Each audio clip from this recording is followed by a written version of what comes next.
La tos es uno de los síntomas más comunes que tenemos para patologías del tracto respiratorio y es completamente normal. Sin embargo, cuando dura demasiado tiempo, por supuesto, ya nos está traduciendo que hay una enfermedad de base. El día de hoy vamos a ver qué es la tos crónica y cuáles son las causas más frecuentes de esta complicación. Entonces ya lo sabemos, la tos por supuesto aparece cuando tenemos algo que está irritando los nervios en nuestro pulmón o algo se está acumulando en el pulmón y entonces tratamos de expulsarlo a través del movimiento rápido de aire. Esta tos puede aparecer en cualquier patología del sistema respiratorio y por supuesto en algunas que ni siquiera son del sistema respiratorio. Y cuando la tos dura más de 8 semanas en un adulto, es decir, alrededor de 2 meses, o cuando dura más de 4 semanas en un niño, ahí ya estamos hablando de tos crónica. Ojo que la tos crónica no necesariamente nos implica una patología extra, es decir, yo puedo tener una neumonía, puedo tener una infección importante respiratoria y sabemos que la tos es lo último que desaparece. Y en ocasiones puede llegar a durar un par de semanas más, incluso un mes y cachito, y puede ser todavía por la primera patología que yo tuve, de nuevo, por ejemplo, neumonía, que es una infección severa del pulmón. Sin embargo, ahí ya tengo que estar empezando a pensar en estas otras causas que pueden estar apareciendo en mí y que pueden traducirme que tengo una enfermedad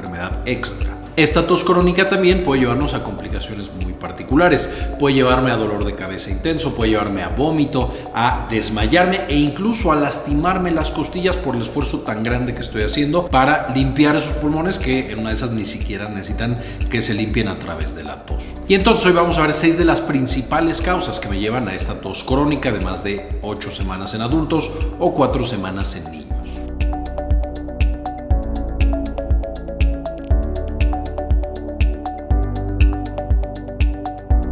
Y número 1 tenemos definitivamente la sinusitis. La sinusitis que muchas veces es alérgica, por supuesto mis senos paranasales, estas bolsas de aire básicamente que tengo en el rostro, van a reaccionar al polen, al pelo de algunos animales, a los ácaros, etc. y empiezan a producir grandes cantidades de moco. Este moco puede ir en la parte de atrás de mi garganta, ir irritando, ir estimulando y entonces que me genere tos y tos y tos. Esta tos por supuesto no va a desaparecer hasta que yo controle esta sinusitis, ya no tenga esta secreción justo en la parte de atrás de la nariz y de la garganta y por supuesto ya no tenga esta irritación constante. Afortunadamente el tratamiento de la sinusitis en la mayoría de las personas, una vez que lo identificamos, es bastante sencillo. Podemos dar algunos antihistamínicos, algunos esteroides, en algunos casos antibióticos, dependiendo de lo que requiera cada paciente y la causa de la sinusitis. Y cuando desaparece esta inflamación de los senos paranasales, también desaparece esa tos y el paciente ya no tiene síntomas. Entonces, dentro de todas las patologías que vamos a ver, la sinusitis es una de las que está dentro de la categoría relativamente fácil de tratar. Número 2, relacionado con la previa, por supuesto, tenemos el asma. El asma es una patología parecida a la sinusitis en el sentido de que muchas veces es más bien alérgico el componente, y en el asma tenemos que estos alergenos, de nuevo el polen, estas proteínas, pelo de animales, etcétera,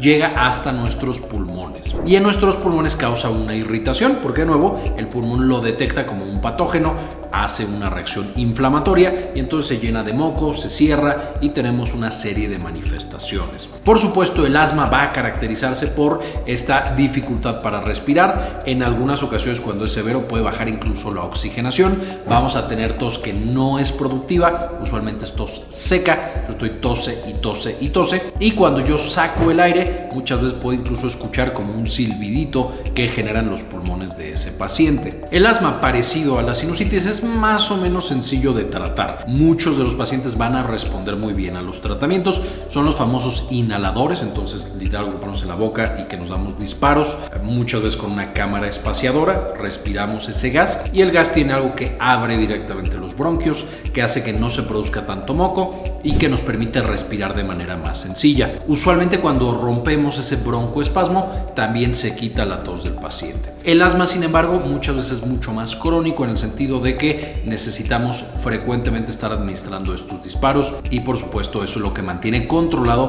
a estos pacientes y que no recaiga en esta tos. Los disparos, los inhaladores usualmente tienen, ya platicábamos, algo que abre los bronquios, conocido como broncodilatadores, siendo un ejemplo clásico el salbutamol, y también van a tener esteroide que llega al pulmón y de nuevo desinflama todo nuestro tejido para que no sigamos con esta irritación y esta respuesta inflamatoria. Número 3, muy parecido al asma, pero mientras que el asma le da más bien a niños, a personas muy jóvenes y por supuesto se mantiene a lo largo de la vida. En el número 3 tenemos la enfermedad conocida como EPOC o enfermedad pulmonar obstructiva crónica. El EPOC tiene varios componentes y varios nombres, es lo que se conocía también antes como enfisema pulmonar, también se puede conocer como fibrosis pulmonar y hay algunas otras patologías que están íntimamente relacionadas, pero EPOC básicamente es una enfermedad obstructiva, es decir, cuando el paciente trata de sacar el aire, se cierra porque ya no está bien la estructura del pulmón y entonces lleva a una irritación. El EPOC usualmente se da por pacientes que han dañado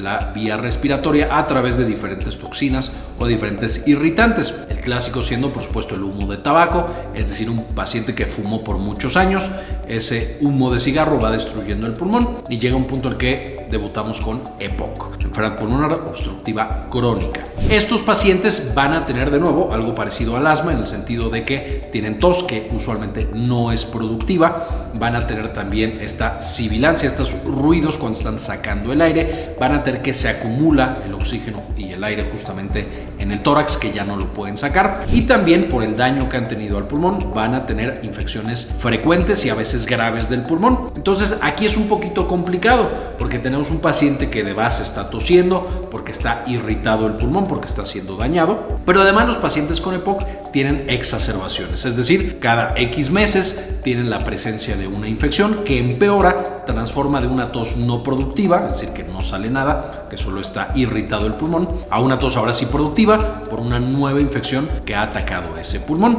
Y eso hace que el manejo de la tos en pacientes con EPOC sea mucho más complicada. De base, vamos a tener lo mismo que para el asma, broncodilatadores para que se abra el pulmón, para que salga todo lo que está ahí atorado. Podemos llegar a usar esteroides que también desinflaman este pulmón. Hay algunos medicamentos más especializados para EPOC que no se usan en el asma, pero además necesitamos tener una prevención muy estricta de infecciones, principalmente a través de la vacunación. Todos los pacientes con EPOC, por supuesto, tendrían que estarse vacunando contra neumococo, influenza, COVID, todo lo que pueda atacar el pulmón, que ellos son tan susceptibles de que los ataquen estas infecciones. Y también, por supuesto, ya que aparece la infección, tratarla de manera temprana con una gran variedad de tratamientos, desde antibióticos hasta otras cosas específicas, y eso va a proteger que no haya un daño más avanzado dentro del EPOC. Pero si hay un paciente que es de alto riesgo, por ejemplo, que ha fumado toda la vida y que de repente empieza a toser con más frecuencia y es una tos no productiva, tenemos que sospechar que es EPOC y tenemos que llevarlo a diagnóstico definitivo con un médico especialista en los pulmones. Número 4. No toda la tos está generada literal en el pulmón. Es decir, sí lo está, pero puede haber enfermedades en otros sitios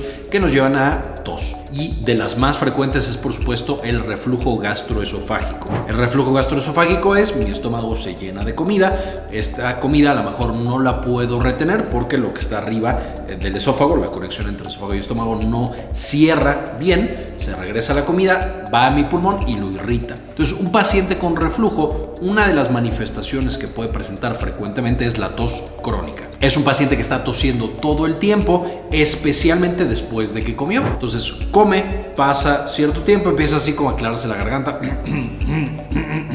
y luego viene la tos. A diferencia de asma, EPOC y la sinusitis, que es una tos que aparece a todas horas, de nuevo, la tos por reflujo va a ser de predominio, es mucho más intensa después de que comimos, porque ahí es donde tenemos el efecto de la comida sobre los pulmones. Además, la tos que es causada por reflujo usualmente se acompaña de, por supuesto, la sensación de que la comida se regresa, de ardor, especialmente en el esófago, o que puede arder el pecho, justo por el ácido que se está regresando del estómago. Puede ir muy acompañado de caries en los dientes, porque el ácido también daña, por supuesto, los dientes, y por supuesto de otros factores de riesgo de reflujo que ya hemos visto en videos pasados, que me están diciendo que ese paciente tiene este problema. El tratamiento aquí también es relativamente sencillo. Se pueden dar inhibidores de la acidez gástrica, que hay diferentes tipos, y esto va a mejorar un poco la sensación y la irritación que genera el regreso de la comida.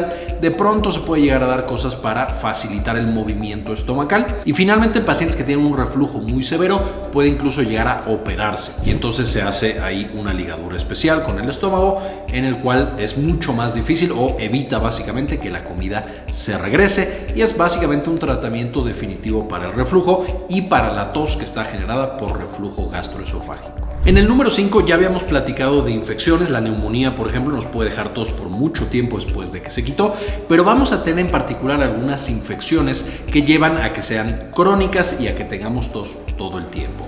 Aquí la más importante probablemente sería la tuberculosis, una bacteria que es muy difícil de quitar, que muchas personas estamos expuestos y que de pronto puede causar infecciones crónicas que llevan a tos. Es lo típico que en las películas aparece como tos con sangre, pero que muchas personas lo tienen y ni siquiera han sido diagnosticadas con la infección por tuberculosis. Y por supuesto, pensando que el tratamiento de la tuberculosis ya existe, es accesible y la mayoría de las personas se curan cuando tienen acceso a estos tratamientos. Puede haber tos por otras causas crónicas. Aquí, además de tuberculosis, tenemos algunas bacterias como pertussis, que sería la famosa tosferina, que en algunos pacientes no vacunados puede infectarlos y generar infecciones crónicas. Podemos tener tos por hongos, principalmente pacientes que tienen una inmunosupresión importante, es decir, que no funciona el sistema inmune, particularmente pacientes post-trasplantados de algún órgano, con cáncer, con VIH. Todos estos van a tener el riesgo de que el hongo, diferentes tipos de hongos, puedan invadir el pulmón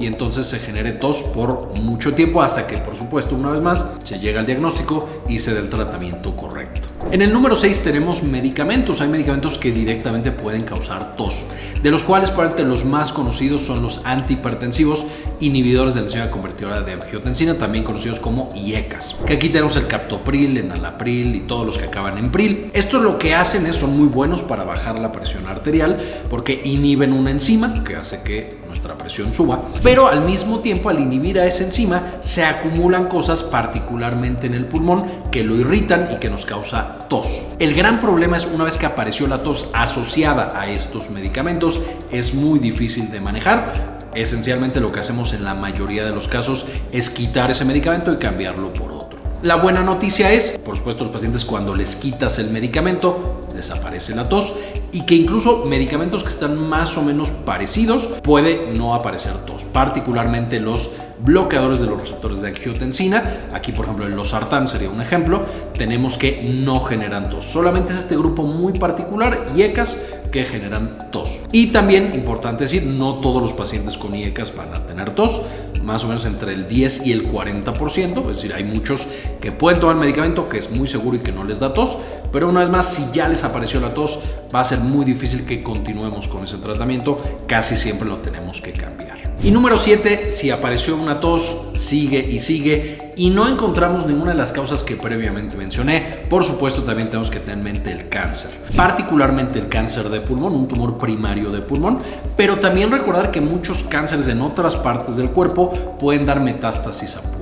Entonces, aunque es de las causas más raras de que un paciente tenga tos crónica, afortunadamente la gran mayoría no van a tener cáncer y van a tener alguna de las otras que mencioné, que son más frecuentes. Tenemos que tenerlo en mente y tenemos que descartarlo en los pacientes que estamos revisando. Entonces, por supuesto, se va a hacer una serie de estudios para determinar si hay una masa en el pulmón que sea sugestiva de cáncer o si hay un cáncer en algún otro sitio del cuerpo que frecuentemente dé metástasis a pulmón. También, de todos los que hemos mencionado, la mayoría tiene un tratamiento muy sencillo y una vez que tú evalúas la causa, haces el diagnóstico y quitas la causa subyacente, se quita la tos. Esto es diferente, por supuesto, para el cáncer y un poquito para algunas de las infecciones crónicas, en las cuales el manejo sí puede ser mucho más complicado y evidentemente, siendo el cáncer de pulmón, que ya hemos platicado en el video un poco el pronóstico y demás, es una causa grave de una tos crónica. Entonces, con esto, por supuesto, ya sabemos si una persona tiene tos por más de 8 semanas en adultos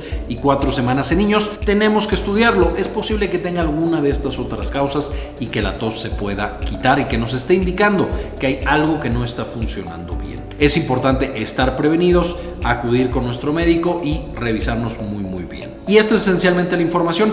En la descripción del video, como siempre, van a encontrar las referencias y van a encontrar más información para aprender de este tema tan importante. Especialmente acercándonos a temporada de frío y temporada decembrina, es más importante todavía distinguir entre una tos normal, una tos aguda, y estas toses crónicas que ya nos están hablando de otras patologías. Este video, como todos los videos del canal, fue apoyado por los miembros que pueden ver en este momento en la pantalla. Ellos, con una donación mensual de $1 o de $2, nos apoyan para hacer estas investigaciones, crear este material y que sea gratis para todos los demás por toda la vida. Entonces, muchas gracias a los miembros y les dedico, por supuesto, este video. Gracias también a todos los demás que nos vieron. Chequen las referencias y, como siempre, ayúdenos a cambiar el mundo. Compartan la información.